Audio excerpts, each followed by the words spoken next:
Today you're going to meet me.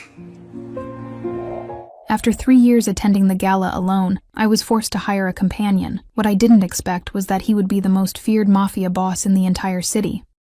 Welcome to my library. I'm Lena, and our story is just beginning. Chapter 1. The Arrangement. Tonight will be flawless. The champagne in the hotel suite I'm staying in costs about the same as what people pay for their rent, and I was letting it go flat while I stared at my phone, at the confirmation message from the Escort agency, at the reality of what I was about to do. Your companion will arrive at 19:00. Discretion guaranteed. Enjoy your evening. Enjoy. As if paying someone to pretend to care about me for 6 hours was enjoyable, instead of just another item on the list of things I'd optimized in my perfectly curated, desperately empty life. The dress I'd chosen was black, because black was safe, severe enough to command respect but cut low enough at the back to suggest I was a woman who understood her own appeal. The hotel suite had floor-to-ceiling windows overlooking the city, the kind of view that cost a fortune, and felt completely wasted on someone who'd spent the past 3 years working 80-hour weeks and calling it success. I looked good. I always looked good. That had never been the problem. The problem was that looking good and being good were entirely different things, and somewhere in the past decade of building my career at Sterling & Associates, I'd forgotten how to be anything other than competent. My phone buzzed. Tessa, my assistant, who knew everything about my professional life and too much about my personal one. Tessa, you're overthinking this. He's going to show up, be charming and handsome, help you survive the gala and leave. That's literally what you paid for. Me. What if he's weird? Tessa, then you have 6 hours of weird and a great story for therapy. Breathe. You're Sloan Hart. You've closed deals with men who terrified entire boardrooms. You can handle one escort. She was right. This was transactional. Simple, exactly the kind of problem I excelled at solving, except I'd never felt this hollow about success before. The knock came at exactly 7, punctual in a way I appreciated even through my nerves, and I checked myself one more time in the mirror before opening the door, and immediately forgot how to breathe. The man standing there wasn't an escort. He couldn't be. Men who looked like him didn't need to work for agencies. They had women offering themselves for free, probably in alphabetical order by desperation level. He was tall, easily 6'3", with dark hair styled in that deliberately careless way that suggested both money and an excellent barber. His suit was charcoal with subtle texture, the kind of tailoring that whispered custom rather than shouted it, and when his eyes met mine I felt the impact like a physical thing. Dark gray, almost silver in the hotel lighting, assessing me with an intensity that made my skin prickle with awareness. Sloan Hart, his voice matched the rest of him, smooth, controlled, with an accent that suggested British boarding schools and too much inherited wealth. Yes, I managed, stepping back. You're from Elite Companions. Killian, he said, offering his hand. And yes, may I? I nodded, and he entered with the kind of spatial awareness that suggested military training or something equally disciplined, his gaze sweeping the suite in seconds before returning to me. You're taller than your profile suggested, he observed. I'm wearing heels, I replied automatically, then felt stupid because that was exactly the kind of awkward thing I'd hired him to help me avoid. They work, Killian said, and something in his tone made it clear he wasn't just being polite. The dress, too. You look like someone who knows exactly what she wants. I look like someone who paid a stylist to tell me what to wear, I corrected, moving to the bar cart because standing still felt impossible. Water? Wine? There's champagne, but it's probably flat. Water, Killian said, surprising me. I don't drink on assignments. Assignments, I repeated, handing him the glass. That's what this is, isn't it? He challenged, accepting the water, but not drinking. You hired me for an evening. That makes it work. Work requires professionalism. Right, I said, relieved he understood even as part of me felt vaguely disappointed. So, the gala is at 8. Whitmore Foundation. Black tie, mostly corporate people from my firm and their partners. The objective is simple. Look like I have a life outside work. Don't give anyone ammunition for gossip. Survive 6 hours. Survival seems like a low bar, Killian observed. You haven't met my colleagues, I replied. Margaret from accounting asked me last week if I was seeing anyone, with the kind of concern usually reserved for terminal diagnoses. Apparently being 31 and single is cause for intervention. Is it? Killian asked. Cause for concern? It's cause for people to make assumptions about why I'm alone, I said, which is why you're here, to prove I'm capable of normal human interaction. Are you? He asked, and the question was so direct it caught me off guard. I'm capable of professional interaction, I corrected. Relationships require things I'm not good at, like vulnerability and emotional availability, and pretending someone else's problems are as important as my own. Honest, Killian said, and I couldn't tell if he was approving or judging. Efficient, I replied. Why waste time pretending? We both know what this is. You're being paid to play a role. I'm paying to avoid awkward questions. That's the arrangement. Most clients don't frame it quite so clinically, Killian observed, moving to the windows. Usually there's at least a pretense of romance. Romance is inefficient, I said, joining him while maintaining careful distance. It creates expectations and complications. I prefer clarity. Clearly, he said. And was that amusement? Tell me. Sloane, when was the last time you did something without calculating the outcome? The question struck deeper than I wanted to admit. That's not relevant to tonight. No? Killian turned to look at me, and his attention felt almost invasive. Because I'm curious what drives someone as controlled as you to hire a stranger for an evening. That suggests risk tolerance that contradicts everything else about your presentation. It suggests pragmatism, I said. The risk of showing up alone again was worse than the risk of hiring help. Help, he repeated. That's what you think I am. That's what you are, I said, confused. You work for an escort agency. I hired you. That's the transaction. Killian was quiet for a moment, something calculating happening behind those silver eyes. What did the profile say? That made you choose me specifically. Good reviews, professional experience with corporate events, discreet, I listed. You matched the requirements? That's all. Not the photo, he pressed. The photo was vague, but attractive enough to be convincing, I admitted. Why does it matter? It doesn't, Killian said, but his tone suggested otherwise. I'm just trying to understand you. There's nothing to understand, I said. Wait, I'm hiring you for 6 hours. You don't need my psychology. You need to know how to make appropriate small talk and look interested when people tell boring stories about their kids. And if someone asks how we met, Killian asked. Through mutual friends, I said. Keep it vague. People don't actually want details. They want confirmation I'm normal enough to maintain a relationship. And are you? He asked, echoing his earlier question. Normal enough? I'm here. Aren't I challenged. Hiring an escort to maintain appearances. That's either very normal or completely insane depending on your perspective. I think it's survival, Killian said quietly, and I think you're lonelier than you want to admit. The observation landed like a punch, and I felt my carefully maintained composure crack. That's not your concern, I said, my voice sharper than intended. Your concern is showing up, looking good, helping me survive the gala.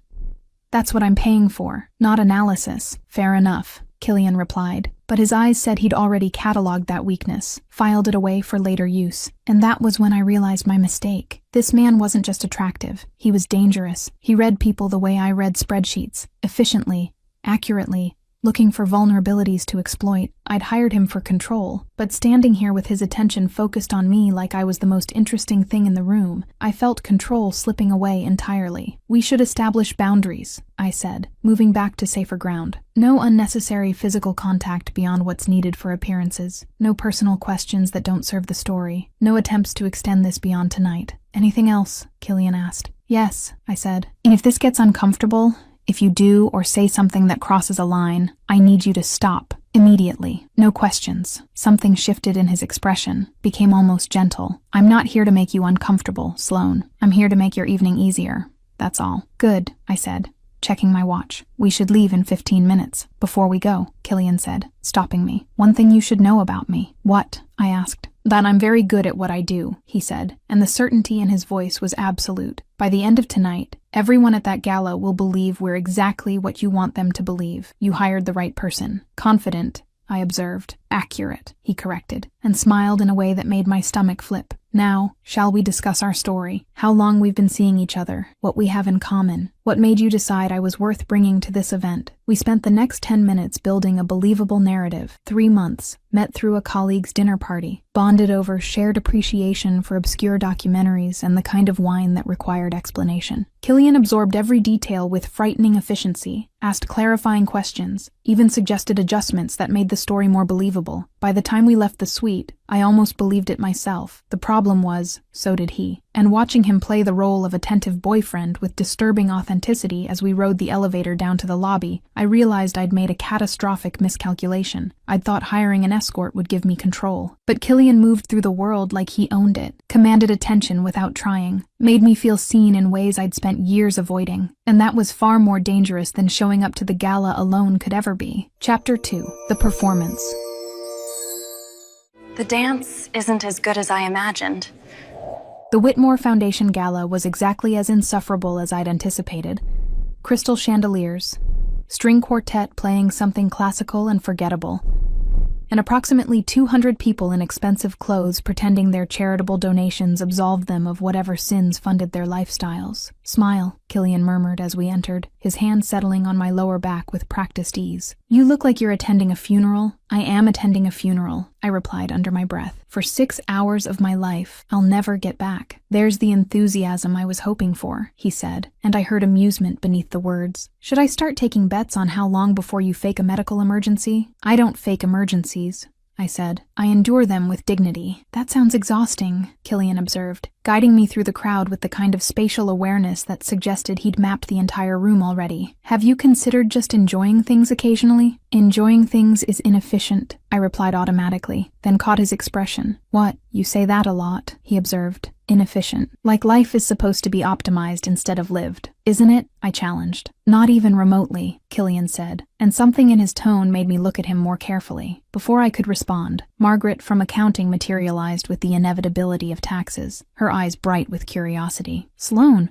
you made it. She air-kissed both my cheeks with aggressive enthusiasm. And you brought someone. How wonderful. Margaret, this is Killian, I said, shifting into professional mode. Killian, Margaret handles our client accounts. Pleasure, Killian said, and his smile was perfect. Warm, but not excessive. Interested, but not invasive. Sloane's mentioned you. You're the one who keeps the partners from making catastrophic financial errors. Margaret practically glowed. She said that. Constantly, Killian lied smoothly, and I watched Margaret melt. She says you're the only person in the office who actually understands how money works. I had said nothing of the sort, but watching Margaret preen under his attention, I realized Killian was doing exactly what I'd hired him for, making me look like a normal person who said nice things about colleagues instead of someone who viewed human interaction as a necessary evil. How did you two meet? Margaret asked, and I felt Killian's hand tighten slightly on my back. A dinner party, I said, using our rehearsed story. Mutual friend. We bonded over documentaries. How romantic, Margaret said, clearly disappointed by the mundane details. And how long have you been seeing each other? 3 months, Killian supplied, his timing perfect. Though it feels longer, Sloane has a way of making time feel flexible. The way he said it, with just enough warmth to sound genuine but not enough to be excessive, was so perfectly calibrated I almost believed him myself. Well, you're good for her, Margaret declared. She works too much. Someone needs to remind her there's life outside the office. I'm working on it, Killian said, and the look he gave me was so convincingly affectionate. I felt something uncomfortable twist in my chest. Margaret wandered off to gossip with someone else, and I turned to Killian. You're very good at this, I observed quietly. At what? He asked innocently. Lying, I said. You made Margaret believe we're actually together in approximately 90 seconds. I didn't lie, Killian corrected. I just emphasized certain truths and omitted others. There's a difference. That's called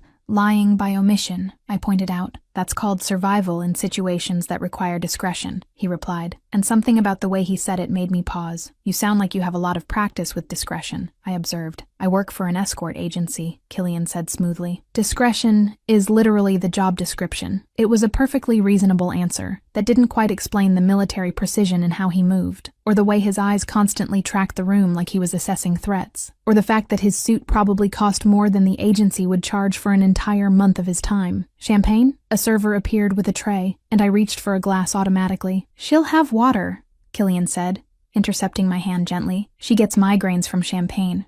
Don't you, darling? I stared at him. I do not get migraines from champagne. You do tonight, he replied, his voice low enough that only I could hear. Trust me. Something in his tone made me accept the water instead, and I watched him navigate the server away with efficient courtesy. Why did you do that? I asked when we were alone again. Because you're already anxious, Killian said quietly. Alcohol makes anxiety worse, and you hired me to make this evening easier, not to watch you spiral in public. I hired you to look pretty and make small talk, I corrected, not to manage my sobriety. I'm capable of multitasking, he replied, and steered me toward a quieter corner of the ballroom. You're gripping that water glass like it's personally offended you. Relax. I am relaxed, I said through gritted teeth. You're performing relaxed, Killian corrected. There's a difference. Here. He positioned himself between me and the crowd, creating a small pocket of privacy. Breathe.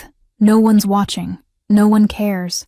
You're doing fine. You don't know that, I said. I do know that, he replied. I've been watching the room. 3 people have looked at us. Margaret, who's already telling everyone you're finally dating someone normal, and 2 associates from your firm who seem more interested in the canapes than your personal life. You've been tracking that? I asked, surprised. I told you, Killian said. I'm very good at what I do. He was Disturbingly good. Too good for someone who was supposedly just an escort making rent. Sloane Hart, another voice interrupted, and I turned to find James Whitmore, the Foundation's founder and one of Sterling's biggest clients, approaching with his wife. Wonderful to see you. And who's this? The next hour passed in a blur of introductions and small talk, and I watched Killian navigate every interaction with disturbing competence. He knew when to speak and when to let me lead, when to touch me for appearances and when to maintain appropriate distance, when to laugh at jokes that weren't funny and when to ask questions that made people feel heard. He was performing perfectly, too perfectly. "You're staring," Killian said during a lull in conversation, his mouth close to my ear. "People will notice. You're acting like you've done this before," I said.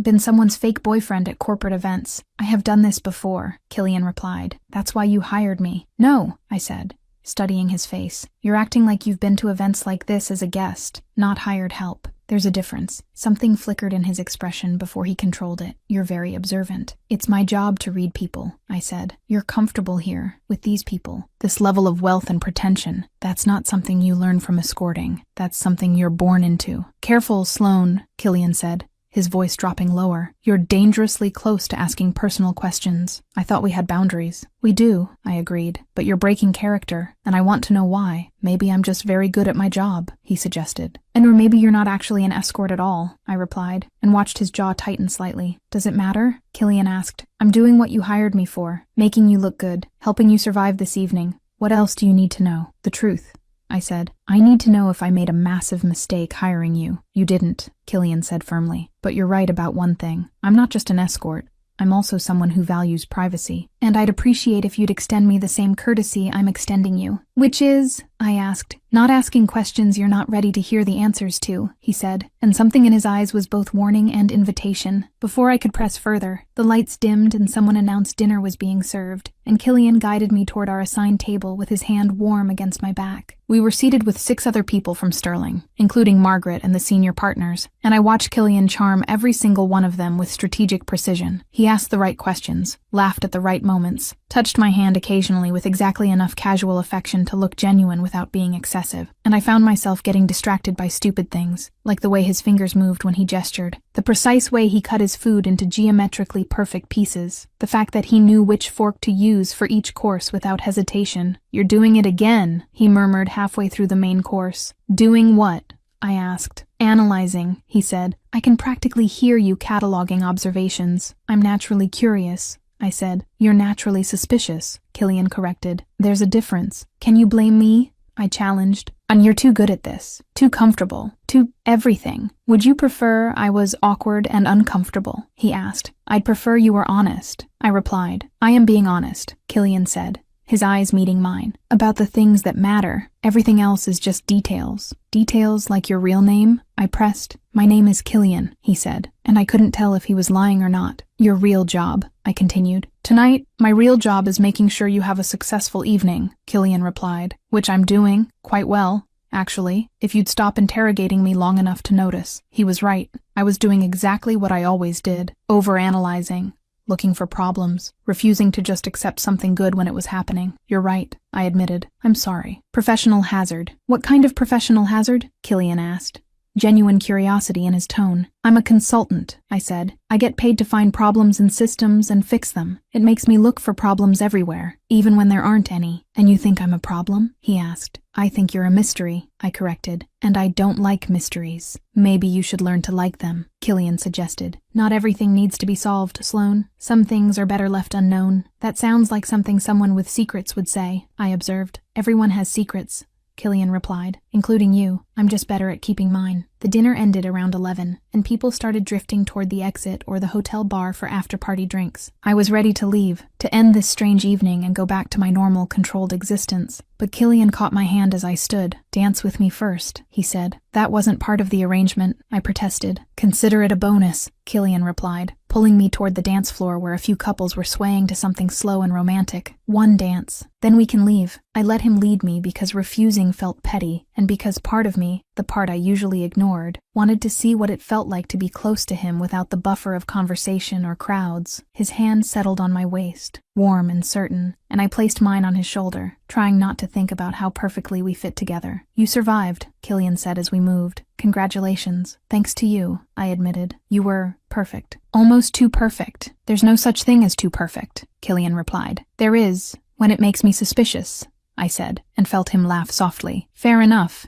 he conceded. But Sloane, can I tell you something? What? I asked. Tonight wasn't as difficult as I expected, he said, his voice dropping lower. You're not what I thought you'd be. What did you think I'd be? I asked. Cold, demanding. Using me as a prop without actually seeing me, Killian said. But you're not cold. You're careful. And there's a difference. The observation landed uncomfortably close to truths I usually kept buried. You don't know me well enough to make that assessment, don't I? He challenged. I've spent 4 hours watching you navigate a room full of people who make you uncomfortable. I've seen how you force yourself to smile when you'd rather leave, how you calculate every word before you speak it, how you're constantly performing instead of just being. That's not, I started. It's exhausting, isn't it? Killian interrupted gently. Always being in control, always having the right answer, never letting anyone see that you're just as uncertain as everyone else. I felt something crack in my chest, and I pulled back slightly. This wasn't part of the deal. You're not supposed to actually see me. Too late, Killian said, and his eyes held mine with uncomfortable intensity. I see you, Sloane, and I think you hired me because you wanted someone to see you, even if only for one night. That's not, I stopped, because he was right, and I hated that he was right. It's okay, Killian said quietly. You don't have to admit it, but I want you to know something. What? I asked, my voice barely above a whisper. I'm glad you hired me, he said, even if it's just for tonight, even if it's just pretend. I'm glad I got to see the real you, the one you hide behind all that control. And standing there on the dance floor with his hand warm on my waist,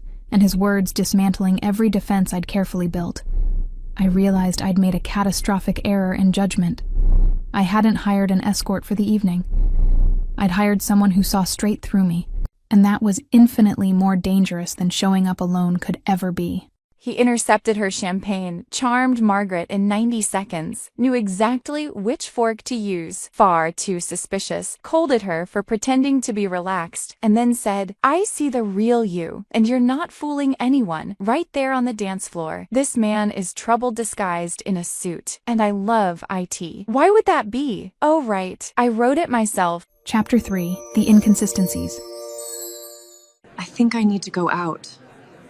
The dance ended and I stepped back immediately, needing distance from whatever that conversation had been, and Killian let me go without resistance. I should get back to the hotel, I said, my voice steadier than I felt. The evening's over. You fulfilled the arrangement. I did, Killian agreed, but he made no move to leave, though technically I'm paid until midnight. It's only 11:30. Consider the extra 30 minutes a tip, I said, already moving toward the exit. Sloane, he called, and something in his tone made me stop. At least let me walk you back. It's late. The hotel is 3 blocks away, and I'm perfectly capable of walking alone, I replied. I'm aware, Killian said, catching up to me, but I'd feel better knowing you made it safely. Indulge me. It was phrased as a request, but felt like something else, and I found myself nodding despite my better judgment. We walked in silence for the first block, the city alive around us with Friday night energy, and I tried not to notice how Killian positioned himself on the street side, or how his hand occasionally hovered near my back without actually touching. You're doing it again, I said finally. Doing what? He asked. Acting like protection detail instead of an escort, I said. You've checked our surroundings approximately 17 times in 2 blocks. Old habit, Killian replied easily. I grew up in a rough neighborhood. You learn to stay aware. Your suit costs at least $8,000, I observed. People from rough neighborhoods don't wear $8,000 suits. Maybe I'm very good at my job and saved up, he suggested. Or maybe you're lying about who you are, I countered. Killian stopped walking, turning to face me under a streetlight. Does it matter? The evening's over. I did what you hired me for. What difference does it make who I actually am? It matters because I don't like being deceived, I said, and you've been deceiving me all night. Have I? He challenged. I showed up when I said I would. I helped you navigate a difficult social situation. I made you look good in front of your colleagues. What part of that was deception? The part where you pretended to be someone you're not, I replied. We were both pretending, Killian pointed out.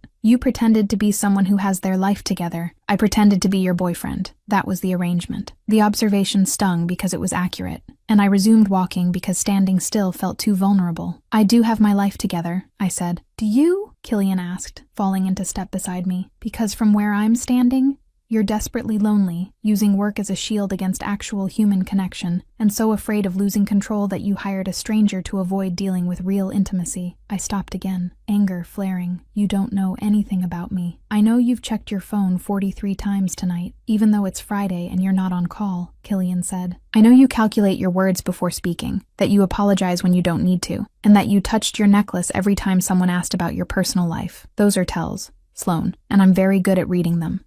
I started, but couldn't finish because he was right about all of it. I'm not judging, Killian said, his tone gentling. I'm just observing that maybe you and I aren't that different. Both performing, both hiding, both pretending we're fine when we're actually just surviving. You don't know what you're talking about, I said, but the words came out weak. Don't I? He challenged. Then tell me I'm wrong. Tell me you're actually happy with your perfectly controlled, desperately empty life. My life isn't empty, I protested. I have a career, success, independence, and absolutely no one who actually knows you, Killian finished, which is why you hired me. Because at least with an escort, the loneliness is temporary and transactional. The accuracy of it was devastating, and I felt something crack in my chest that I'd been holding together through sheer stubbornness. This conversation is over, I said, starting to walk again. Thank you for your services. Consider yourself paid and dismissed. Sloan, Killian started, but I cut him off. I mean it. We're done. The evening's over. Go back to your agency and find your next client.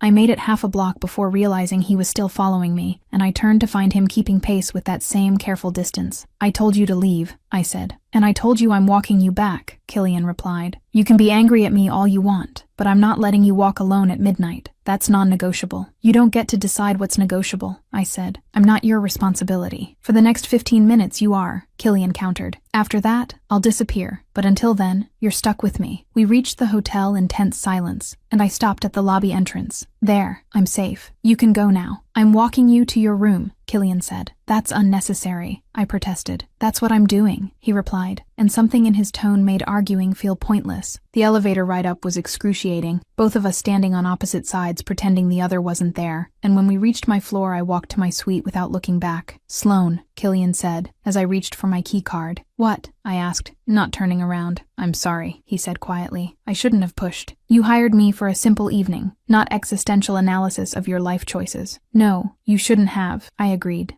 unlocking the door. But I'm not sorry for what I said, Killian continued, because it was true, and I think you needed to hear it. I turned finally, finding him standing there looking less controlled than he had all evening. Why do you care? This was just a job. I was just another client. You were never just another client, Killian said, and something in his voice made my heart skip. From the moment you opened that door, you were different. And he stopped, seeming to wrestle with something. You what? I pressed. I don't want this to be over, he admitted, which is extremely problematic and completely inappropriate. But there it is. I don't want to walk away. The confession hung between us, and I felt my carefully maintained defenses crumbling entirely. You have to, I said, but my voice lacked conviction. This was one night. That was the deal. Deals can be renegotiated, Killian suggested, moving slightly closer. What if I gave you my real number? What if we tried this without the agency, without the transaction, without the performance? That would be insane, I said. Probably, he agreed. But you hired me because you wanted to feel something other than empty. And I haven't felt this interested in someone in longer than I can remember. So maybe we're both a little insane. I should have said no, should have maintained boundaries, should have closed the door and let him disappear back into whatever life he actually led. But standing there looking at him, at the vulnerability breaking through his controlled exterior, I found myself saying something entirely different. One coffee, I heard myself say. Tomorrow, somewhere public. No arrangements, no money, just two people seeing if there's actually anything real here. Killian's expression shifted into something that looked almost like relief. Tomorrow, coffee, I can do that. This is a terrible idea, I said. The worst, he agreed. Give me your phone. I handed it over,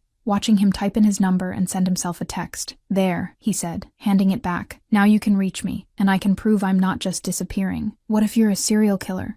I asked. Then coffee in public was an excellent precaution, Killian replied, smiling. Though if I were a serial killer, I'd have much more efficient methods than coffee dates. That's not reassuring, I said. It wasn't meant to be, he replied. Good night, Sloan. Thank you for tonight. It was, he paused, searching for words, the most honest evening I've had in a very long time. He left before I could respond, and I stood there in my doorway watching him walk away, and wondering if I'd just made the best or worst decision of my life. My phone buzzed with a text from his number. Killian. For the record, I'm not a serial killer, just someone who thinks you're remarkable and wants to know you better. Sleep well. I stared at the message for a long moment before typing back. Me, this is still insane. Killian, the best things usually are. And standing there in my hotel suite with the city lights outside and his words on my screen, I realized I'd completely lost control of the situation, which was terrifying, and somehow, unexpectedly, exactly what I needed. Chapter 4, The Coffee Date.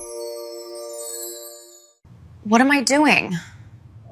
I woke up Saturday morning with regret sitting heavy in my chest and Killian's number still on my phone screen, and I spent approximately 45 minutes convincing myself that texting him to cancel was the rational, sensible, intelligent thing to do.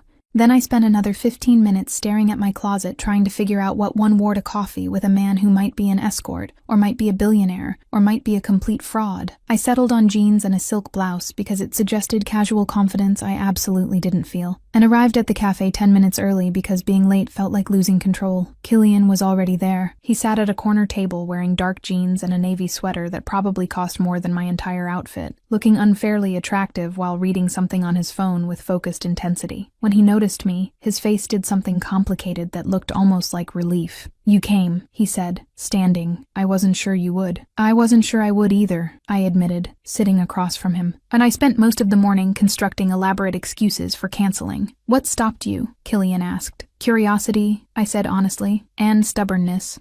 I don't like mysteries.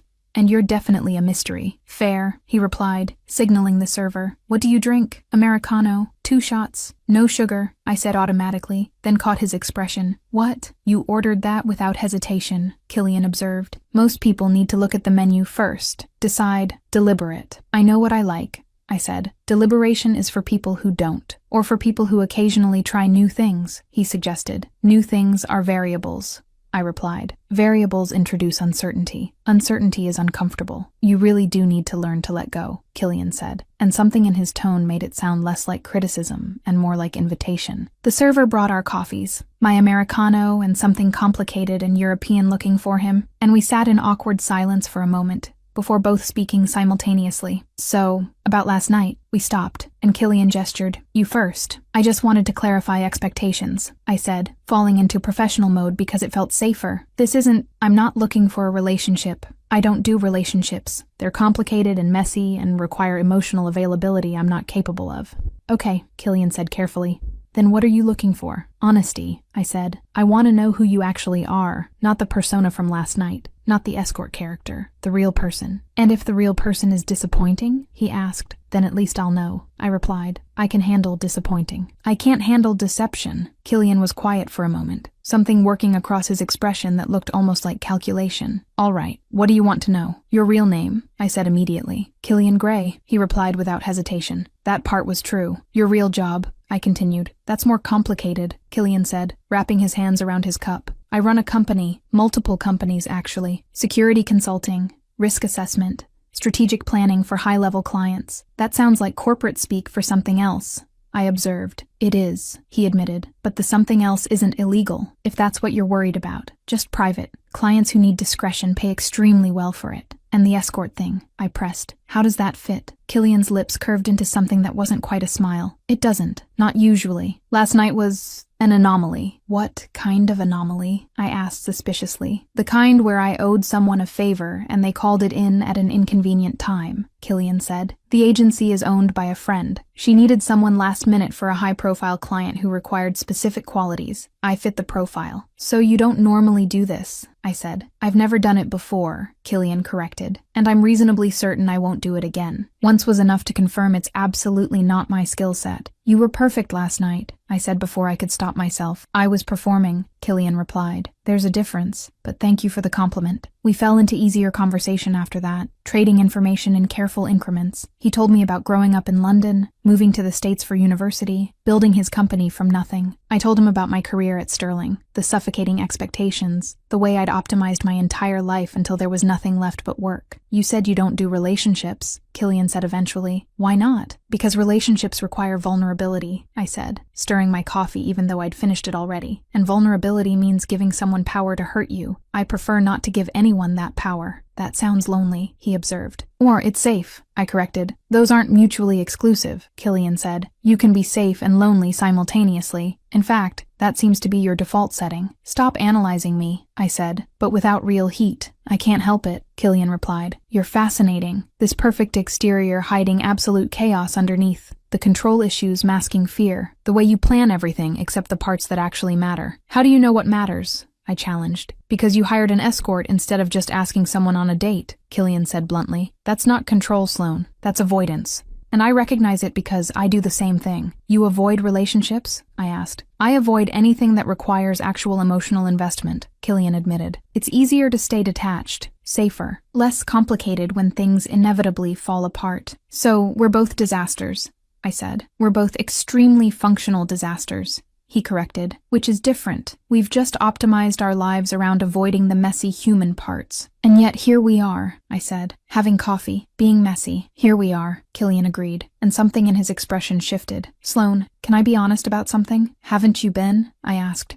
Not entirely, he admitted. Last night, when I showed up at your hotel, I was prepared to do a job, play a role, collect payment and disappear. But then you opened that door looking terrified and defiant simultaneously, and something shifted. What shifted? I asked, my pulse quickening. I wanted to know you, Killian said simply. The real you, not the performance. And that hasn't happened to me in a very long time. So when you said terrible idea to coffee, I should have agreed and walked away. But I didn't want to walk away. Why not? I pressed. Because you're the first person in years who's looked at me and seen something other than utility, Killian said. You saw through the performance, noticed the inconsistencies, refused to just accept the easy answer. And that kind of perception is rare. Or I'm just paranoid, I suggested. You're observant, he corrected, and I like it, even when it's inconvenient. This is insane, I said, echoing my words from last night. We don't know each other. This is one coffee after one fake date. Normal people don't. We're not normal people, Killian interrupted. You've established that, so maybe we stop trying to be normal and just see what happens when two disasters try being honest with each other. That sounds like a recipe for catastrophe,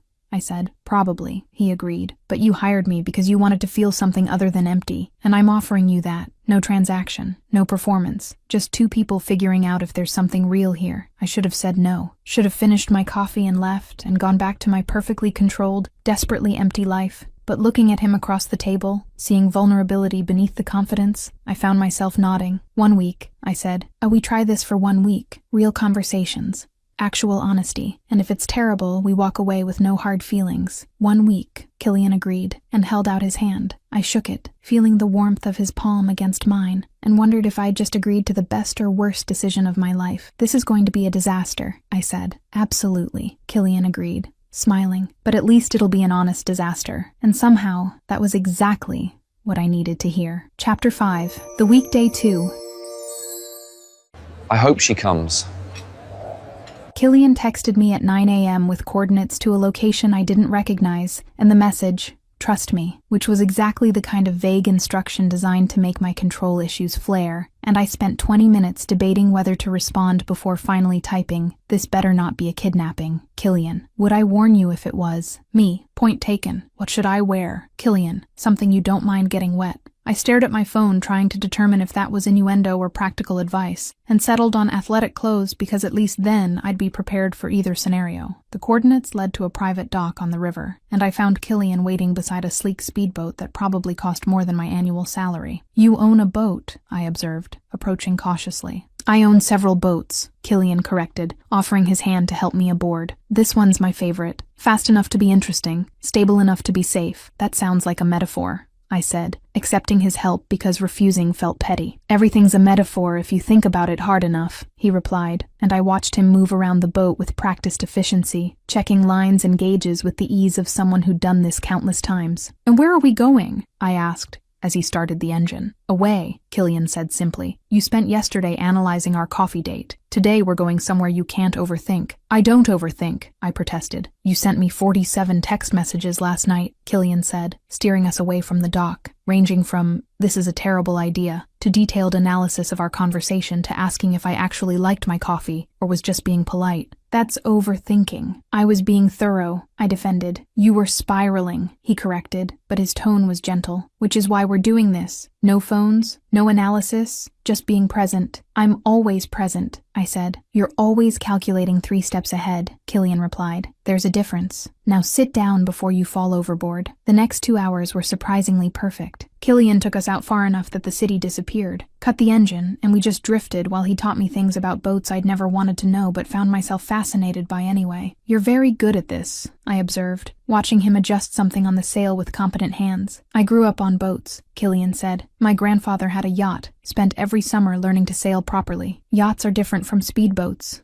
I pointed out. I'm a man of varied interests, he replied, and something about the way he said it made me suspicious again. Killian, I said carefully, how much money do you actually have? He looked at me for a long moment before answering. Enough that I don't think about it. Why? Because everything you own is expensive, I said. The suits, the boat, the way you move through the world like you've never had to worry about cost. That's not normal consultant money. I'm very successful, Killian said. You're evasive, I corrected, which makes me think you're hiding something. Everyone's hiding something, he replied, steering us back toward shore. The question is whether what I'm hiding matters to what's happening between us. Does it? I pressed. I don't know yet, Killian admitted, but I'm trying to be honest with you, Sloane. Within reason. Within reason, I repeated. That's a qualifier that concerns me. It should, he said, because complete honesty is overrated. Sometimes discretion is kinder. Day 4. I met him for dinner at a restaurant I'd never heard of, but that clearly required reservations months in advance based on the clientele, and Killian greeted me with a kiss on the cheek that felt too natural for 4 days of knowing each other. You look beautiful, he said, and the way his eyes tracked over my dress suggested he meant it. You look expensive, I replied, gesturing to his tailored suit. Do you own anything that doesn't cost more than my rent? I own a very comfortable pair of sweatpants, Killian said, pulling out my chair, though I don't think they'd be appropriate for this particular venue. Dinner was excellent, conversation easier than it should have been, and I found myself laughing at his dry observations about the other diners in ways that felt dangerously close to actual enjoyment. You're different tonight, Killian observed over dessert. Different how? I asked. Relaxed, he said, less calculated. You're not editing yourself as much. Is that good or bad? I asked carefully. It's honest, Killian replied, which is what we agreed to try, and I like it, seeing you without the armor. I'm not sure I have much underneath the armor, I admitted, surprising myself with the honesty. You have more than you think, Killian said, and his hand found mine across the table. You're just used to hiding it. From everyone, including yourself. The touch sent electricity up my arm that had nothing to do with the wine and everything to do with the way he was looking at me. Killian, I said, pulling my hand back because the contact felt too intimate. What are we doing? Having dinner, he said innocently. You know what I mean, I replied. This week, these dates that aren't dates. The way you look at me like you're constantly figuring something out. What's the end game? Does there have to be one? Killian asked. Can't we just see what happens? I don't do see what happens, I said. I do plans and outcomes and measurable objectives. Then measure this, Killian suggested, leaning forward. How do you feel right now? In this moment, not what you think you should feel, or what makes logical sense, just what you actually feel. I took a breath, forced myself to be honest, terrified, exhilarated, confused, like I'm standing at the edge of something I don't understand and can't control. Good, Killian said, and his smile was genuine. That means you're actually living instead of just existing. Living is overrated, I said, but I didn't mean it. Living is the only thing that matters, Killian corrected. Everything else is just administration. Day 6. He showed up at my apartment unannounced at 11 p.m. with takeout, and the explanation that he was in the neighborhood, which was an obvious lie, but I let him in anyway. We ate Thai food on my couch while watching a documentary about financial fraud, and Killian provided surprisingly detailed commentary about the techniques they'd used. You know a lot about money laundering, I observed. I know a lot about a lot of things, Killian replied. Occupational hazard of the consulting business. Or you're secretly a criminal, I suggested, only half joking. Would it bother you if I was? He asked, and something in his tone made me look at him carefully. Are you? I pressed. Define criminal, Killian said, because the law is subjective depending on jurisdiction, and morality is even more flexible. That's not an answer, I said. No, it's not, he agreed, but it's the only one I can give you right now. Sloane, I promise I'm not doing anything that would endanger you, but my business requires discretion for a reason, and I need you to trust that I'll tell you more when I can. That's asking for a lot of trust, I observed. I know, Killian said, which is why I'm asking instead of demanding. You can walk away right now. End the week early. Decide this is too complicated. I won't fight you. I should have done exactly that. Should have ended this before it got more complicated. But looking at him on my couch, his tie loosened and his guard down, I found myself saying something different. "One more day," I said. "You have one more day to prove this is worth the risk." "I'll take it," Killian replied, and kissed me. It wasn't our first kiss. He'd kissed me goodbye after dinner, quick and chaste. But this was different, deeper, more honest. His hand in my hair, mine fisted in his shirt. Both of us giving in to the tension that had been building all week. When we broke apart, both breathing hard, Killian rested his forehead against mine. "I should go," he said, but made no move to leave. "You should," I agreed, but my hand stayed on him. "Tomorrow," he said, "final day of the week. I want to show you something." "What?" I asked. "Who I actually am," Killian replied. "All of it. The parts I've been careful about. And then you can decide if you still want this." "That sounds ominous," I observed. "It's honest," he corrected, "which is what you asked for." He left before I could ask more questions, and I sat on my couch with my lips still tingling, and the growing certainty that tomorrow was going to change everything. Day 7. The address he sent me was in the financial district, a building I recognized as headquarters for Gray Security Solutions, one of the most powerful private security firms in the country. I stood outside for 5 minutes debating whether to go in before finally texting him. Me. "Why are we meeting here?" Killian. "Because I work here. Come up. Top floor. Security will be expecting you." I rode the elevator up with mounting dread, and when the doors opened directly into a penthouse office, I understood immediately. The space screamed power, floor-to-ceiling windows, modern art that probably cost millions, and furniture that suggested someone who made decisions that affected entire industries. Killian stood at the windows in a suit that made all his other suits look casual, and when he turned to face me, I saw truth written in his expression. "You're not a consultant?" I said slowly. "I am a consultant," Killian corrected. "Just not the kind you were thinking. Sloan. Meet the real me. Killian Gray, CEO of Gray Security Solutions. We handle risk assessment and strategic protection for clients who require absolute discretion." "Protection," I repeated. "What kind of protection?" "The kind that sometimes requires operating in moral gray areas," Killian said carefully. "The kind that means my clients trust me with things that could destroy them if they became public. The kind that means I've built an empire on secrets and discretion." I stared at him, pieces falling into place with devastating clarity. "The Escort thing. That was you testing me." "No," Killian said firmly. "That was me doing a favor and meeting someone unexpected. Everything after that first night has been real.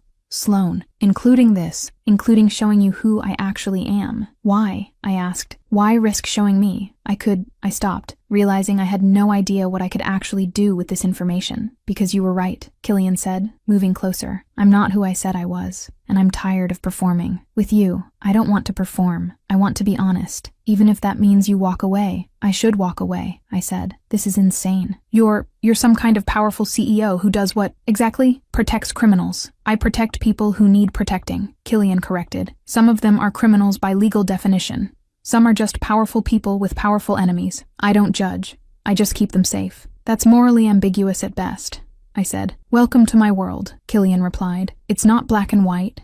It's all gray, and I'm offering you the choice to be part of it or walk away. No judgment either way." I looked at him, at this man who'd somehow dismantled every defense I had in 1 week, and realized I was standing at exactly the kind of precipice I'd spent my entire life avoiding. "This is the worst idea I've ever had," I said. "Probably," Killian agreed. "But you hired me because you wanted to feel something real, and this is as real as it gets. So what's it going to be, Sloan? Walk away safe, or stay and see what happens when you stop controlling everything?" And standing there in his office overlooking the city, I made the most terrifying, exhilarating, completely irrational decision of my entire carefully controlled life. "I'm staying," I said, "for now. But Killian, if you lie to me again, we're done. Completely. No second chances." "Deal," he said, and kissed me like I'd just given him something precious. And maybe I had. Maybe we both had. Chapter 6. The Gray Areas. What are you going to do?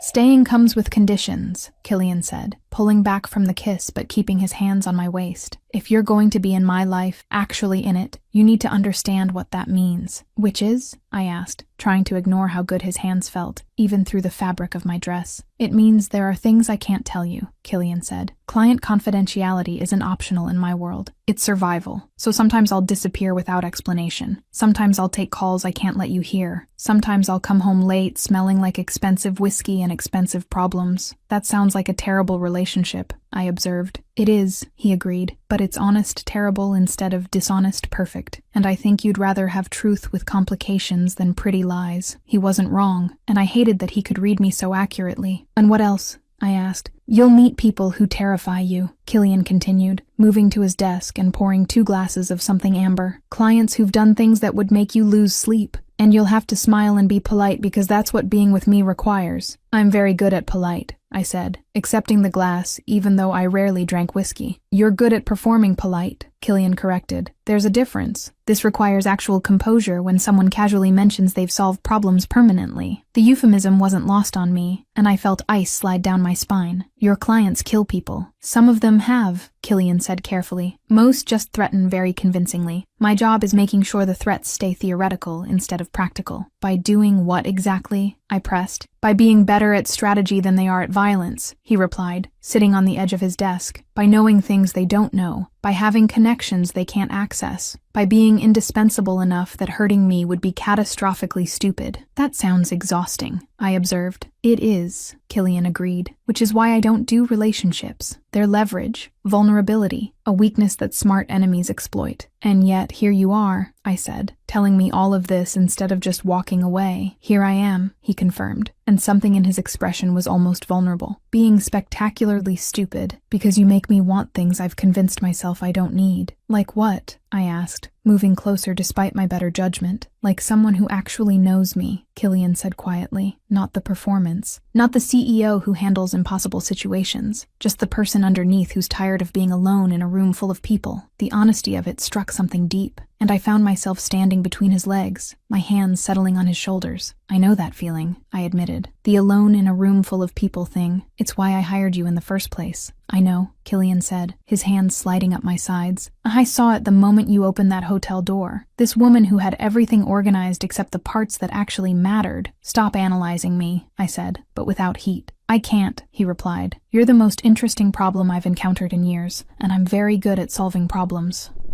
I'm not a problem to solve, I protested. No, Killian agreed, pulling me closer.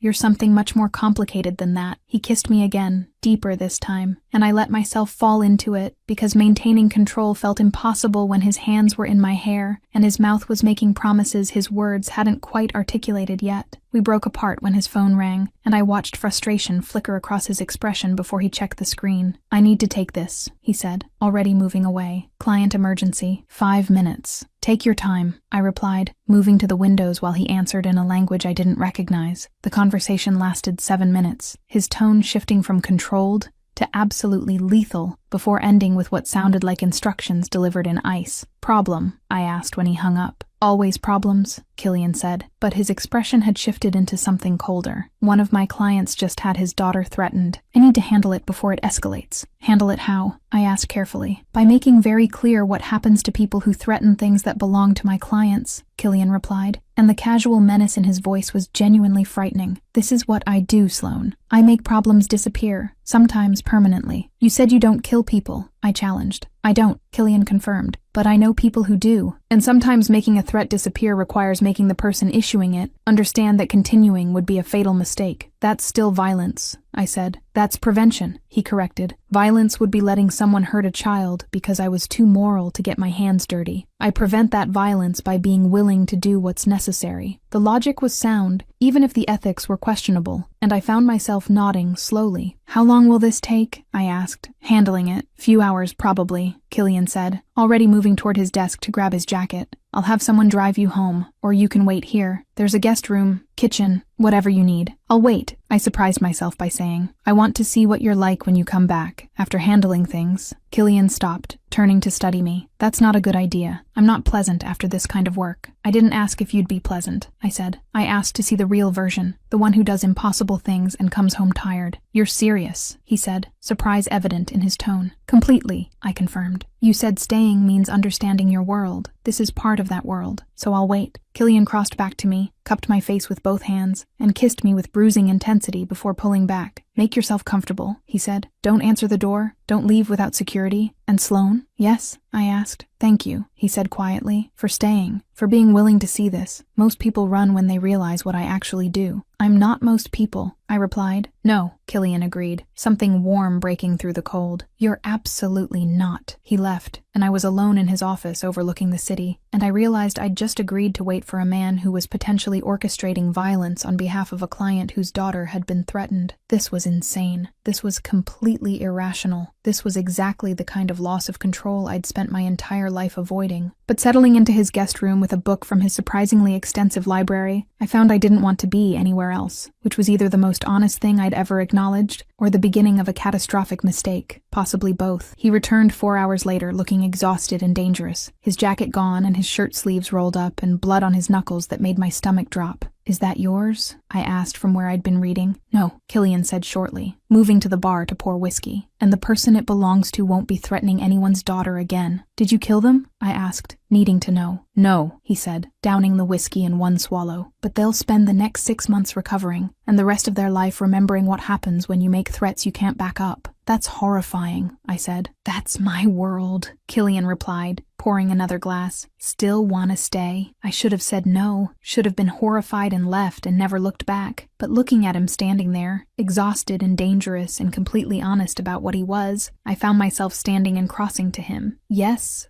I said, I still want to stay. You're insane, Killian said, but he pulled me close anyway. Probably, I agreed. But you make insane feel like the only rational option. He laughed, actually laughed, the sound rough but genuine, and kissed me like I'd just given him absolution. And standing there in his arms with blood on his knuckles and truth between us, I realized I'd completely lost control of my carefully organized life, and somehow I was fine with that.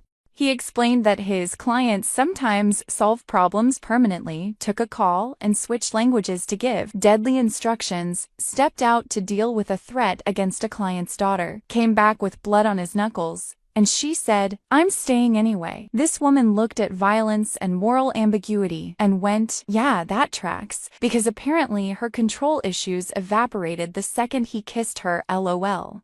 Chapter 7. The Real Power. I can't believe this happened! I spent the night at Killian's penthouse, not in his bed, but in the guest room, because despite the blood on his knuckles and the violence he'd casually orchestrated, neither of us was quite ready to cross that particular line yet. But I woke up to the smell of coffee and found him in the kitchen making breakfast with the same efficient precision he applied to everything else, and something about the domesticity of it felt more intimate than sex would have. "You cook," I observed, accepting the espresso he handed me. "I survive," Killian corrected. "Cooking implies creativity. I follow recipes with military precision and hope for edible results." "That sounds familiar," I said, and he smiled. "We're more alike than you want to admit," he replied, plating eggs with geometric precision, both of us controlling our environments, because the alternative is chaos. "The difference is, my chaos doesn't involve blood," I pointed out. "Your chaos involves dying alone surrounded by perfectly organized spreadsheets," Killian countered. "I'm not sure that's better." "It's legal," I said. "Unlegal and empty are not mutually exclusive," he replied, and I didn't have a good argument for that. We ate in comfortable silence, and I was finishing my coffee when Killian's phone buzzed with what looked like a news alert. His expression shifted immediately, going carefully blank in a way that made my instincts flare. "What?" I asked. "Nothing," he said too quickly, setting down the phone. "Just work." "You're lying," I observed. "Deta, your jaw does this thing when you're calculating whether to tell the truth?" "Observant," Killian said and sighed. "There's a charity gala tonight. Major political donors, city elite, the kind of event where everyone who matters shows up to be seen. I'm expected to attend." "So attend," I said, confused why this required lying. "I'd like you to come with me," Killian said carefully. "But it means being seen publicly with me, being associated with what I do, meeting the kind of people who will Google you immediately and draw conclusions about why you're with me." "What kind of conclusions?" I asked. "That you're either very brave or very stupid," Killian replied bluntly, "because people who know what I actually do don't date me casually. They understand that being with me means accepting certain realities about how power actually works." "I thought you ran a security consulting firm," I said. "I do," Killian confirmed. But Sloan, the clients I consult for aren't just wealthy, they're powerful, politically connected, the kind of people who shape policy and influence elections and make problems disappear with phone calls, and I'm the person who keeps their secrets secret's safe. The implication settled over me slowly. You're talking about corruption. I'm talking about how the world actually functions, Killian corrected. Above a certain level of wealth and power, the rules are different. My job is making sure my clients can operate within those different rules without consequences. I stopped, trying to process. That's not security consulting. That's facilitating whatever they want to do. Yes, Killian said simply. And tonight, you'll meet some of them. Senators, CEOs, people whose names you recognize from news coverage, and they'll assess whether you're a liability or an asset to me, whether you can be trusted with what you'll inevitably learn just by being in the room. And if they decide I'm a liability, I asked, then I make it very clear you're not, Killian said, his voice dropping into something dangerous, which is why I'm asking instead of just bringing you, because once you walk into that room with me, you're committed. You can't unknow what you'll see, can't unhear what you'll overhear, can't pretend the world is simpler than it actually is. I should have said no, should have recognized this as the exit point, the moment where rational people chose safety over curiosity, but looking at him offering me truth wrapped in warning, I found myself nodding. I'll go, I said, but Killian, I need you to promise me something. What? He asked. No more surprises, I said. After tonight, if there's something else I should know about what you do or who you are, you tell me. Immediately. I can handle truth. I can't handle discovering things that change everything. Deal, Killian agreed. But Sloane, after tonight, you might wish you'd walked away when you had the chance. The gala was at the Metropolitan Museum, black tie and exclusive enough that security checked invitations twice, and I wore a dress Killian had sent over that probably cost more than my car. You clean up well, I said when he collected me from my apartment. And that was an understatement. He wore a tuxedo with the kind of tailoring that whispered obscene amounts of money, and the way he looked at me suggested the dress was achieving its intended effect. You're stunning, he said, offering his arm, ready to meet the people who actually run things. Not even remotely, I admitted, but took his arm anyway. The museum was transformed into something glittering and excessive, and I watched Killian navigate through the crowd with the ease of someone who belonged there, pausing to exchange precise greetings with people I recognized from news coverage, a senator, a tech billionaire, the CEO of a pharmaceutical company currently under federal investigation, and they all greeted Killian with the kind of respect that suggested he held power over them, rather than the other way around. Killian Gray, a voice called, and I turned to see a man in his 60s approaching with predatory confidence. I didn't know you were bringing a guest. Robert, Killian replied smoothly. This is Sloane Hart. Sloane.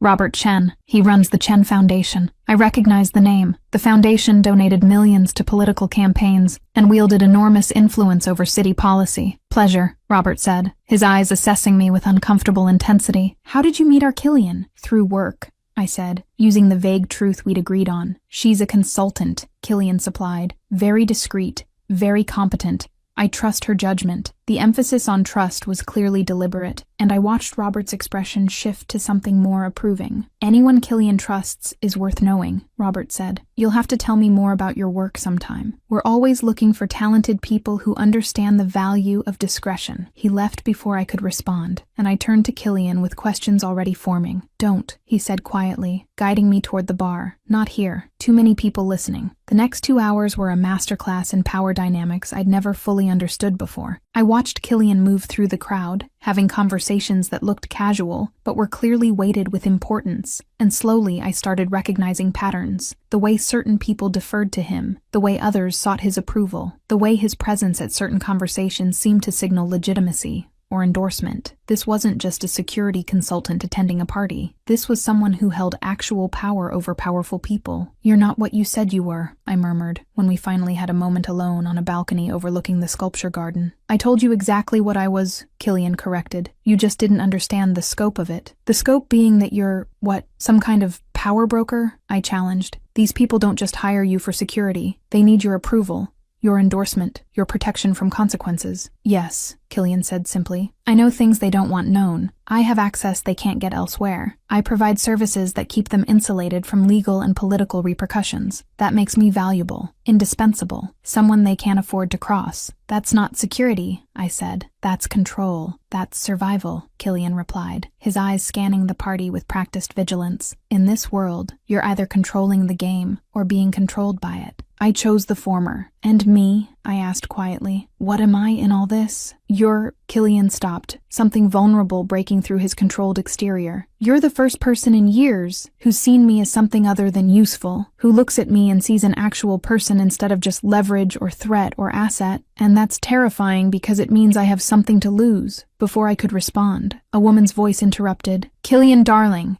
There you are. I turned to find a stunning woman in her 40s approaching, her dress probably worth more than my apartment, and I watched Killian's expression shift to something more guarded. Victoria, he said neutrally. I didn't know you'd be here. I'm everywhere important, she replied, her eyes sliding to me with calculating interest. And who's this? Your latest project. Sloane Hart, Killian said, his hand settling possessively on my back. Sloane? Victoria Ashford. She runs the Ashford Group. I recognize the name. Real estate development with alleged ties to organized crime, though nothing had ever been proven. Charming, Victoria said, and the word felt like an insult. Killian, we need to discuss the situation with the waterfront development, privately. Later, Killian said firmly. I'm occupied. It's urgent, Victoria pressed, and I heard steel beneath the politeness. And it can wait, Killian replied, his tone leaving no room for argument. Victoria studied us both for a long moment before smiling with practiced grace. Of course. Enjoy your evening. She left, and I felt tension I hadn't noticed drain from Killian's posture. Ex-girlfriend? I asked. Ex-client who wanted to be more, Killian corrected. I declined. She took it poorly, tried to leverage information she thought would hurt me, learned very quickly that threatening me was a catastrophic mistake. What did you do? I asked, not entirely sure I wanted to know. I made very clear what happens when people cross certain lines with me, Killian said, and the casual menace in his voice was genuinely frightening. She lost 3 major development deals, her primary investors, and her reputation in certain circles, all within a week. Because she tried to blackmail you, I said slowly. Because she forgot that I know everyone's secrets, Killian corrected, including hers, and I'm very good at making sure people remember why crossing me is inadvisable. I stared at him, really seeing him for the first time. Not the charming man who'd shown up at my hotel, not the thoughtful person who'd made me breakfast, but the dangerous power broker who could destroy someone's entire life with a series of phone calls. You're terrifying,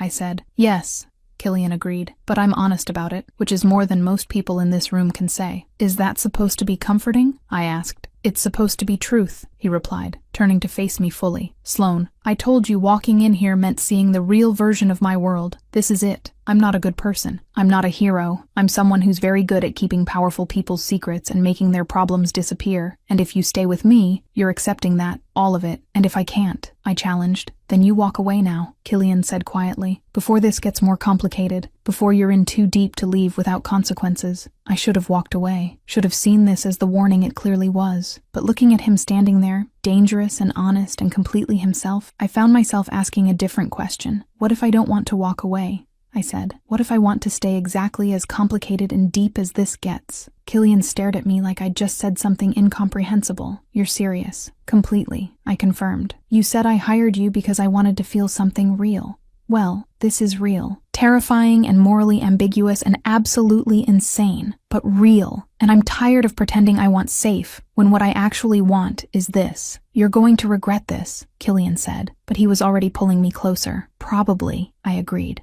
But I'd rather regret choosing something than regret never choosing at all. He kissed me there on the balcony with the city spread below us, and powerful people inside who would definitely notice and draw conclusions, and I kissed him back thinking that I'd just committed to something that was either going to save me or destroy me, possibly both. Chapter 8. The Truth Beneath the Truth. What are they talking about?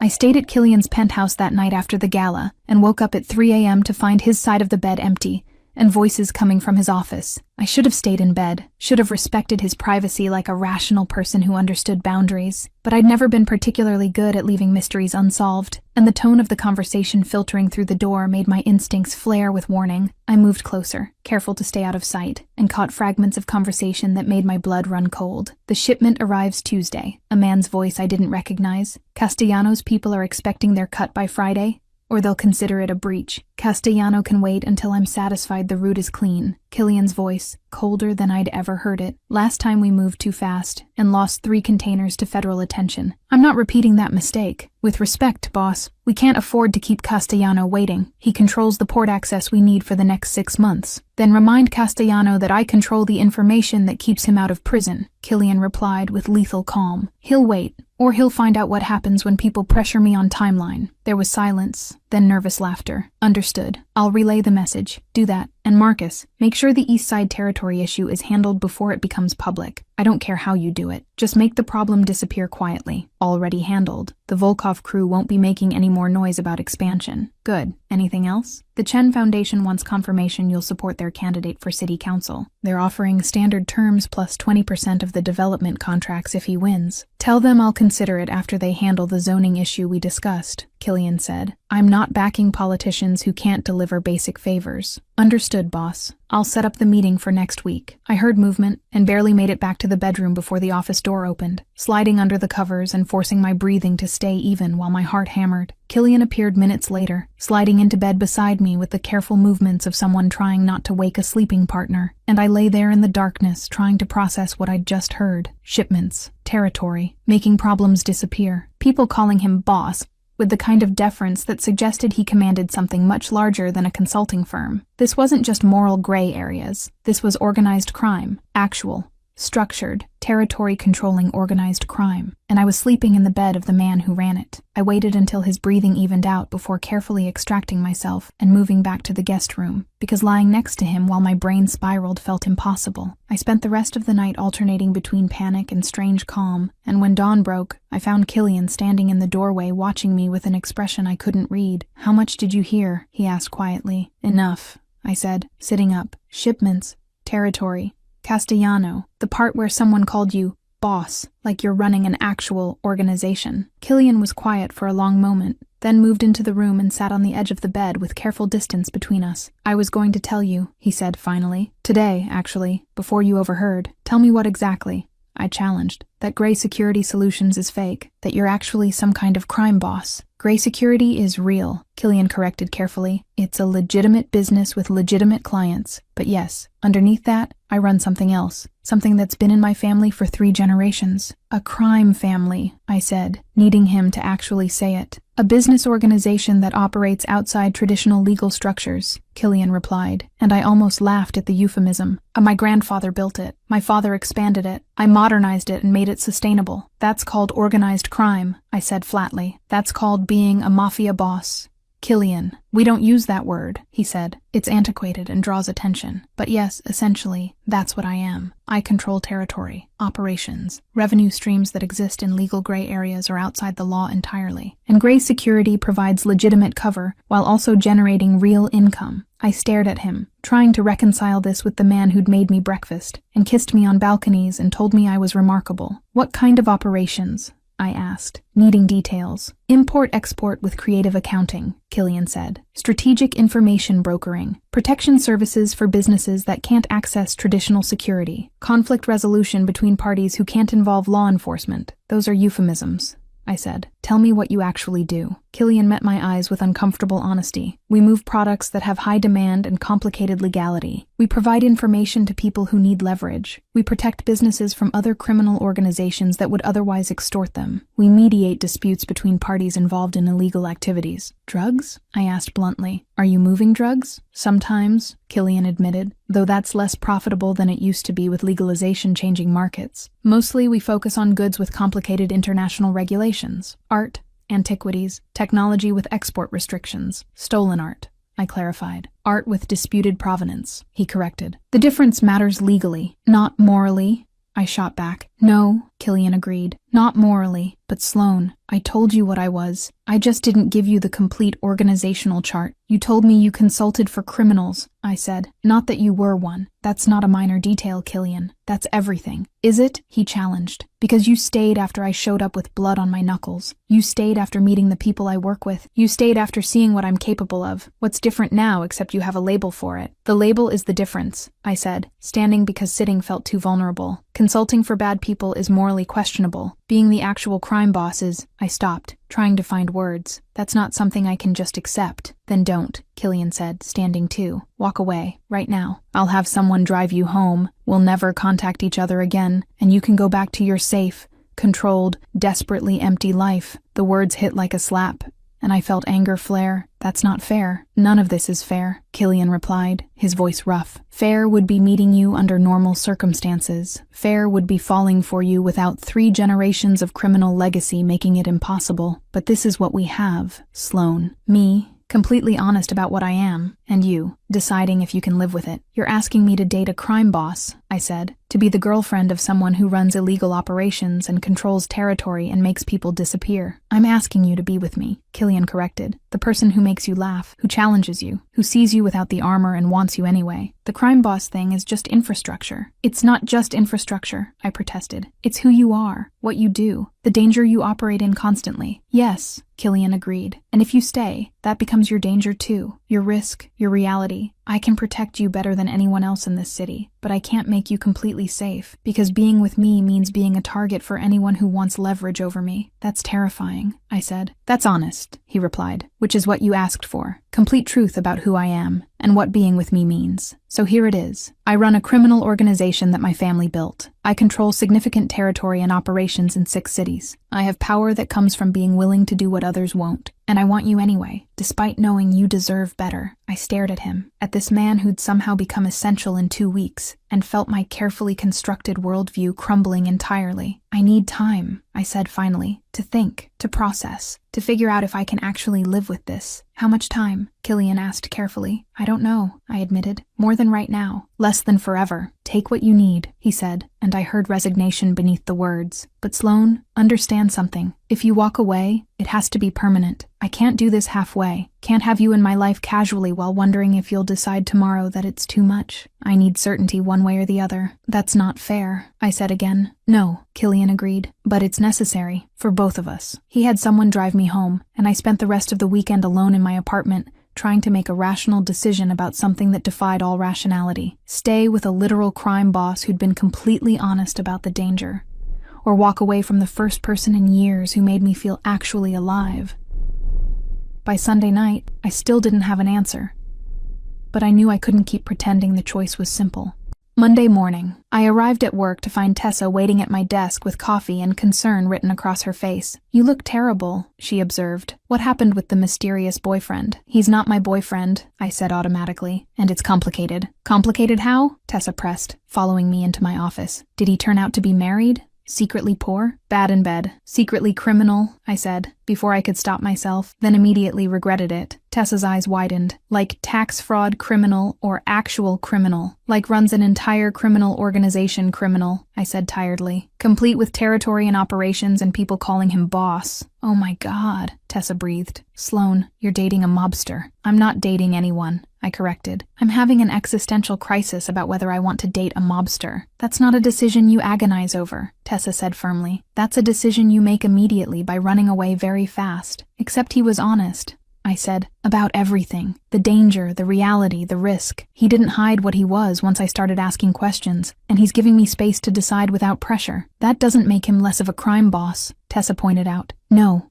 I agreed, but it makes him different from every other man I've ever met who lied or hid things or pretended to be something they weren't. Sloane, Tessa said carefully, you're not seriously considering this. I don't know what I'm considering, I admitted. That's the problem. My phone buzzed with a text from an unknown number. Unknown. There's a car downstairs. Black SUV. Get in it. Now. Don't ask questions. Just move. Me. Who is this? Unknown. Someone trying to keep you alive. Killian has enemies. One of them just figured out who you are. Move. My blood ran cold, and I looked at Tessa, who'd gone pale, reading over my shoulder. Is this real? I asked. I don't know, she said. But Sloane, maybe don't find out the hard way. I grabbed my bag and ran. Honestly, what do you think is better? Going to therapy or dealing with a handsome, dangerous mafia boss to learn how to let go of control? Well, she clearly chose the second. Chapter 9. The Choice. He can't leave. The black SUV was exactly where the text said it would be, engine running, back door open, and I hesitated for exactly 3 seconds before a man in his 40s with military bearing gestured urgently from the driver's seat. Miss Hart, please, we need to move now. I got in, and the car was moving before I'd even closed the door, weaving through downtown traffic with alarming speed. Who are you? I I demanded, gripping the door handle. Where are we going? Marcus Reeves, head of security for Mr. Gray, the driver said, and we're going somewhere safe while the boss handles a situation. What situation? I asked, my heart hammering. The kind where someone decided threatening you was a good way to pressure him, Marcus replied grimly, which means they're either very stupid or very desperate. Either way, you're not safe until it's resolved. My phone rang, Killian's name flashing, and I answered with shaking hands. Are you in the car? His voice was absolutely controlled in a way that made my spine straighten. Yes, I said. Killian, what's happening? Someone made a mistake, he said flatly. They're about to learn what happens when people threaten things that belong to me. Marcus is taking you to the secure property. Stay there. Don't leave. Don't contact anyone. I'll come get you when this is handled. Things that belong to you? I repeated, catching on that phrasing. Poor word choice, Killian amended. People I care about. Better? Marginally, I said. Killian, who are these people? Competitors who forgot why crossing me is inadvisable, he replied, and I heard violence beneath the calm. They won't forget again. I promise you that. Don't kill anyone, I said, before I could stop myself. I'll try to restrain myself, Killian said, and I couldn't tell if he was joking. Sloane, I need you to trust Marcus. He'll keep you safe, and I will handle this. Understand? Yes, I managed. Good. I'll see you soon. He hung up, and I stared at my phone trying to process that I was currently fleeing from actual mob enemies because I'd made the catastrophic decision to get involved with a crime boss. For what it's worth, Marcus said, catching my eyes in the rearview mirror. The boss has never brought anyone to the secure property before. You're the first. Is that supposed to be comforting? I asked. It means you matter, Marcus replied. Enough that he's willing to show you places even most of his organization doesn't know about. That's significant. The secure property turned out to be a renovated warehouse in an industrial area I didn't recognize, and Marcus led me inside past security that would have intimidated a military installation. There's food, entertainment, whatever you need, Marcus said, gesturing to what was essentially a luxury apartment hidden inside reinforced concrete. But Miss Hart, you cannot leave until Mr. Gray gives clearance, for your safety and ours. I understand, I said, and I did. I was in witness protection, mob style. The next 4 hours were the longest of my life. I tried reading, watching television, pacing, anything to stop my brain from spiraling about what Killian was doing to handle the situation. When he finally arrived, he looked exhausted and dangerous, blood on his shirt cuff that made my stomach drop. Is that yours? I asked immediately. No, Killian said, shrugging out of his jacket, and the person it belonged to won't be making threats again, ever. Did you... I stopped, not sure I wanted to know. No, he said, understanding the unfinished question. But I made very clear what happens to people who try to use you as leverage. There are 3 people in the hospital right now who will spend the rest of their lives remembering that lesson. 3 people, I repeated slowly. 3 very stupid people who thought threatening you was an acceptable negotiation tactic, Killian corrected, moving to the bar to pour whiskey with hands that weren't quite steady. They were wrong. Definitively wrong. Killian, I said carefully, you can't hospitalize people every time someone looks at me wrong. I can when they explicitly threaten your safety to pressure me into territorial concessions, he replied, downing the whiskey. That's not business. That's personal, and I handle personal threats permanently. The certainty in his voice should have terrified me, and it did. But it also made something in my chest warm, with the realization that this dangerous man had just demolished 3 people for daring to use me as a weapon against him. This is my world, Killian said, turning to face me. This is what being with me actually means. People will see you as weakness, as leverage, as a way to hurt me, and I will destroy anyone who tries, every single time, without hesitation. I stopped, trying to find words. Possessive, violent, excessive, Killian supplied. Yes to all of those, but also honest. I told you what this would be. Today you got to see it. I stared at him, at this man covered in someone else's blood, who just hospitalized 3 people for threatening me, and made a decision that was either the bravest or stupidest thing I'd ever done. I'm staying, I said. Killian went very still. What? I'm staying, I repeated, moving closer. With you. Despite the crime family and the danger and the fact that you just sent 3 people to the hospital. I'm choosing this. Choosing you. Sloane, he said carefully. You don't have to decide right now. You're in shock. You should take more time. I don't need more time, I interrupted. I've spent my entire life being safe and controlled and desperately empty. And then you showed up and made me feel actually alive for the first time in years. So yes, you're a crime boss. Yes, this is dangerous. Yes, I'm probably making a catastrophic mistake, but I'd rather make mistakes with you than be safe and alone anymore. You're insane, Killian said, but he was pulling me close. Probably, I agreed, but you make insane feel like the only rational choice. He kissed me like I'd just given him absolution, and I kissed him back thinking that I'd completely lost control of my carefully organized life, and somehow that was exactly what I needed. There are rules, Killian said when we broke apart. If you're staying, things you need to understand. Tell me, I said. You learn things. You forget them immediately, he started. Or you meet people, you don't remember their names or what they do. You see things, you pretend you didn't. And most importantly, if I tell you to do something in a dangerous situation, you do it without question. Those aren't suggestions, they're survival. Understood, I said. And Sloane, he continued, his hands framing my face. This isn't reversible. Once you're in my world this deeply, walking away becomes complicated, dangerous even. Are you absolutely certain? I should have said no, should have recognized this as the final exit point. But looking at him, seeing vulnerability beneath the danger, I found myself nodding. I'm certain, I said, terrified, and probably making the worst decision of my life, but certain. Then we do this properly, Killian said. You meet my people, understand the structure, learn how to navigate this world safely, and we figure out how to make this work. People are going to think I'm insane, I observed. People already think you're insane, Killian replied. You hired an escort for a corporate event. That was your baseline for questionable decisions. Fair point, I conceded, though that escort turned out to be significantly more complicated than advertised. Truth in advertising was never my strong suit, Killian said, and I heard amusement beneath the exhaustion. We stayed at the secure property that night, and I woke up the next morning to find Killian watching me with an expression I couldn't quite read. Second thoughts, he asked quietly. Constant second thoughts, I admitted, but not about staying, about whether I'm equipped for this, whether I'll mess up and get someone hurt, whether I'm strong enough for your world. You're stronger than you think, Killian said, pulling me closer. You've spent years surviving in corporate environments that would destroy most people. This is just different parameters for the same skill set. Corporate environments don't usually involve hospitalizing people, I pointed out. You'd be surprised, Killian replied. The violence is just more metaphorical. Usually, over the next week, Killian kept his word. I met his key people. Marcus, who ran security. A woman named Sophia who handled financial operations. A terrifyingly competent man called Vincent, who managed conflict resolution. Each of them assessed me with careful eyes and apparently decided I was acceptable, or at least not an immediate liability.